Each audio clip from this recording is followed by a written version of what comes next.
Hello दोस्तों, तो विद्या classes में आप लोग का फिर से स्वागत है। आज हम लोग कुछ इम्पोर्टेंट फॉर्म के बारे में जानेंगे जो एसएससी से रिलेटेड है। एसएससी का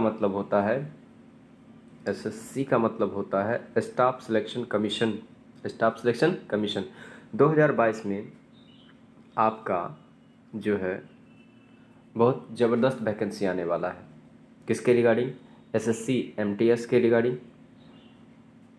किसके रिगार्डिंग? एसएससी एमटीएस के रिगार्डिंग।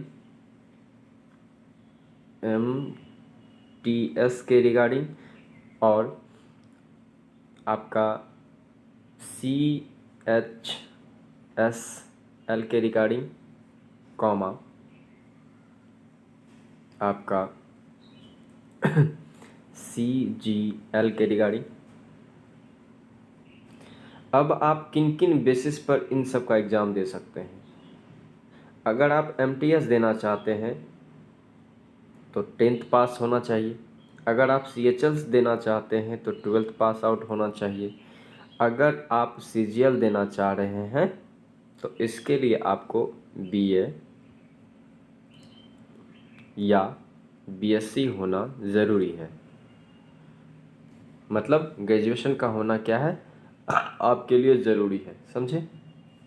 चलिए, अब एग्जामिनेशन के स्कीम को समझते हैं कि मतलब ये किस तरह से क्वेश्चन पूछता है। ठीक है, क्योंकि एग्जामिनेशन मूड को भी समझना ज़रूरी है कि मतलब हम तो समझ गए किस किस टाइप का फॉर्म आता है, लेकिन उसमें किस टाइप का मतलब क्वेश्चन पूछा जाएगा, किस तरह से एग्ज़ाम होगा। बहुत लोग पूछते हैं कि मतलब कैसा ऑफलाइन एग्ज़ाम होगा या ऑनलाइन एग्ज़ाम होगा। तो ये बात तो सबको पता है कि आजकल ऑनलाइन का ज़माना है, तो भैया सब एग्ज़ाम क्या होगा, ऑनलाइन होगा। कुछ एग्ज़ाम है जैसे कि बिहार पुलिस, ये सब आपका ऑफलाइन होता है। ठीक है, दरोगा का एग्ज़ाम ऑफलाइन होता है। लेकिन अगर आप जनरल कंपटीशन का तैयारी करते हैं और अगर आप किसी एसएससी का एग्ज़ाम देना चाहते हैं, मतलब सेंट्रल लेवल का एग्ज़ाम देना चाहते हैं, तो वो आपका कैसा होगा, ऑफलाइन होगा। ठीक है, चलिए आगे बढ़ें। देखिए, मार्कर चेंज कर लेते हैं। क्या लिखा है? Scheme of examination. Scheme of examination में ये आपका पहला पेपर होगा और इसमें दो तरह का होता है, पहला और दूसरा। फर्स्ट पेपर आपका कंप्यूटर बेस्ड होगा, सेकंड पेपर आपका डिस्क्रिप्टिव होगा। ठीक है, तो एमटीएस में आपका दो एग्ज़ाम है। ठीक है, एमटीएस में आपका दो एग्ज़ाम है। इसमें अगर बात करें पेपर वन की, किसकी? पेपर वन की, तो इसमें 25 इंग्लिश, 25 रीजनिंग, 25 मैथ और 25 जीके जीएस पूछा जाएगा। ठीक है, और इसमें अगर आप एक क्वेश्चन नेगेटिव करते हैं उसके लिए आपको 0.25 मार्क्स काट लिया जाएगा। ठीक है, ठीक ना? चलिए आगे बढ़ें। चलिए आगे बढ़ते हैं। नेक्स्ट और क्या समझना है हमको? देखिए, अब अगर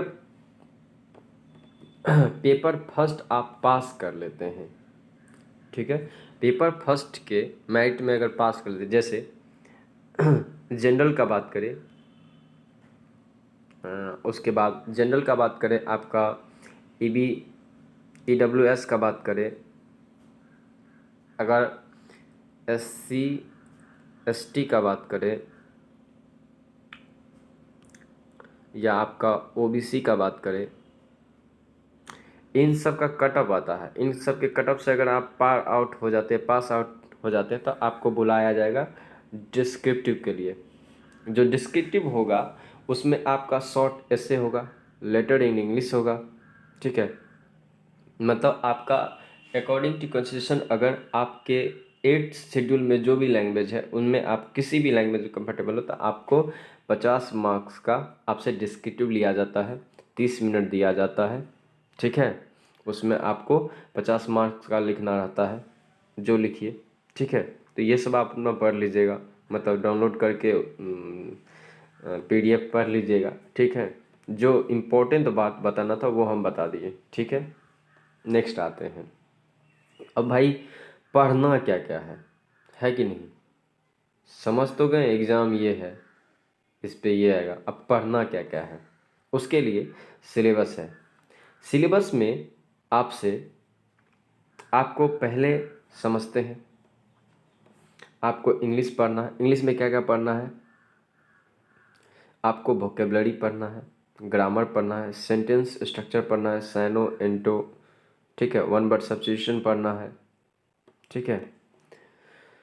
उसके बाद आते हैं आपका रीजनिंग में। रीजनिंग में जो आप अगर कोई एसएससी का तैयारी कर रहे होंगे तो उसको पता है कि मतलब क्या पढ़ना है, ठीक है। अगर आप रेलवे का तैयारी कर रहे हैं तो उनको भी पता है क्या पढ़ना है।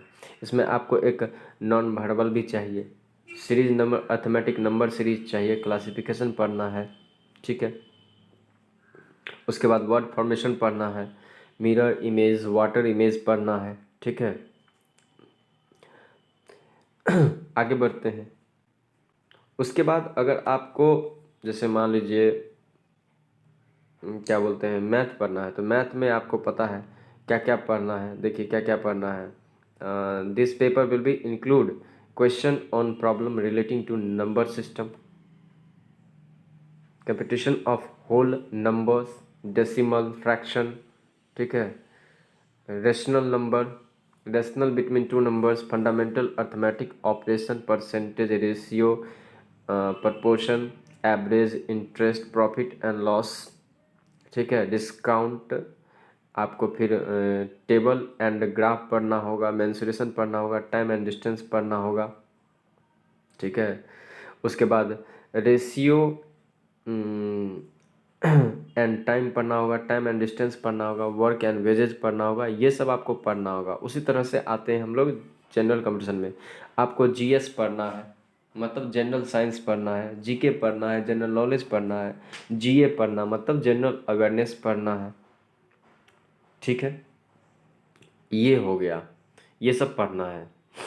पेपर 2 में तो बता ही दिए कि मतलब क्या करना है, ठीक है।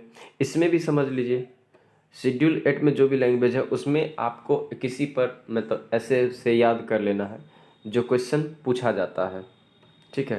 तो जब भी फॉर्म आएगा, जैसे कि मान लीजिए इस बार आया था तो बताए थे कि मतलब उस पर आपको कौन कौन चीज़ तैयार करके जाना है, किस किस टाइप का क्वेश्चन पूछेगा, ठीक है। उस टाइप से हम लोग तैयारी कर लेते हैं, ठीक है। तो अगर आप लोग को ये सब समझ में आया हुआ हो, ठीक है, और कोई बच्चा अगर एसएससी, रेलवे, रेलवे, ठीक है, और बता दें, रेलवे एंड बिहार पॉलिटेक्निक, ठीक है, या आपका आईटीआई, आईटीआई हो गया। और बता देते हैं अगर कोई पारा मेडिकल,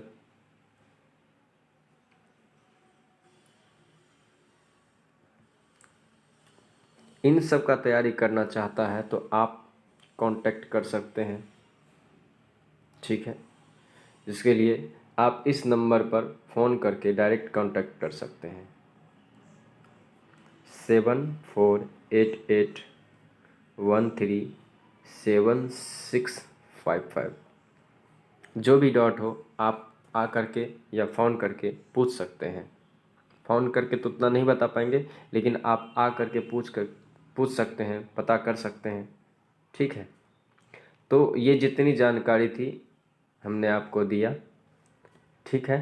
तो चलिए आज के लिए इतना ही, ठीक है। वीडियो अगर अच्छा लगा हो तो शेयर कीजिए, अगर अच्छा जानकारी मिला हो शेयर कीजिए, लाइक कीजिए और सब्सक्राइब कीजिए, ठीक है। चलिए धन्यवाद।